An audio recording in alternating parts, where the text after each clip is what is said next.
नमः शिवाय। चलिए आज हम जानना चाहते हैं कि बासुकी कितनी बड़ी है और महादेव का कंधा कितना बड़ा है। जहां बासुकी कुंडल मारकर बैठते हैं और नंदी महाराज का आकार क्या है जहां महादेव बैठते हैं और दौड़ते हैं। हिमालय की निस्तब्धता में जहां पर्वत शिखर आकाश को छूते हैं और नदियां अपना सनातन गीत गाती हैं, वहीं निवास करते हैं महादेव भगवान शिव। उनका अस्तित्व आकाश जितना विशाल है, उनकी शक्ति महासागर जितनी गहरी है और उनका हृदय वसंत की मंद बयार जितना कोमल है। उनके गले में विराजते हैं नागराज वासुकी। साधारण सर्पों की भांति नहीं, वासुकी तो महाकाय हैं। उनका शरीर प्राचीन वृक्ष के तने जितना मोटा है।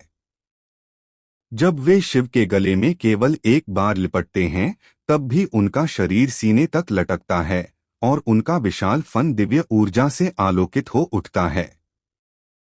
यदि वे पूर्ण रूप से फैल जाए तो घाटियों तक फैल सकते हैं। फिर भी शिव की उपस्थिति में वे शांत रहते हैं, भगवान की असीम कृपा के आगे विनम्र। उनकी आंखें द्रवित स्वर्ण की तरह चमकती हैं, किंतु शिव के विस्तृत और प्रबल कंधों पर वे एक रत्न की तरह प्रतीत होते हैं, ब्रह्मांडीय शक्ति का अलंकार। शिव के कंधे स्वयं अद्भुत दृश्य हैं। वे किसी सामान्य मनुष्य के कंधे नहीं, बल्कि सृष्टि के स्तंभ हैं। उन पर संपूर्ण ब्रह्मांड का भार टिका है, फिर भी वे अडिग, संतुलित और शांत रहते हैं। जब वासुकी वहां विराजते हैं तो प्रतीत होता है मानो उन्होंने समस्त सृष्टि का सबसे सुरक्षित सिंहासन पा लिया हो। किंतु शिव अकेले पृथ्वी पर नहीं चलते। उनके आज्ञाकारी साथी हैं नंदी महाराज, महान बैल उनके सनातन वाहन। नंदी साधारण प्राणी नहीं हैं। उनका आकार अकल्पनीय है। उनके कंधे मंदिर के फाटकों से भी ऊंचे हैं और उनकी पीठ इतनी चौड़ी है मानो पर्वतों को वहन कर सकती हो। उनके खुरों की चोट से धरती गूंज उठती है, मानो स्वर्गीय नगाड़े बज रहे हों।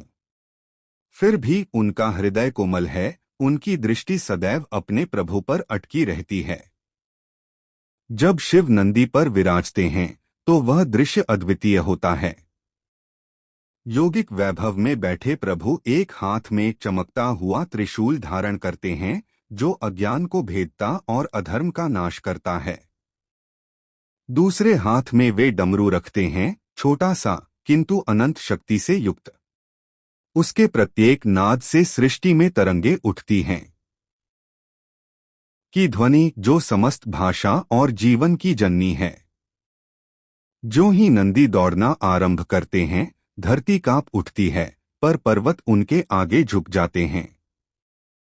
वह महान बैल चलता नहीं, मानो चलता फिरता पर्वत हो। उसका विशाल शरीर अजेय है, उसकी सांसें तूफान सी।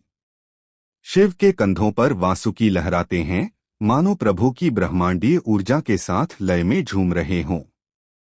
वे तीनों मिलकर शक्ति, भक्ति और संतुलन की त्रिमूर्ति बनते हैं। वासुकी भय और विष पर नियंत्रण का प्रतीक, नंदी निष्ठा और सामर्थ्य का प्रतीक और स्वयं शिव गति में स्थिरता के, विनाश में पुनर्जन्म के और मौन में नाद के प्रतीक।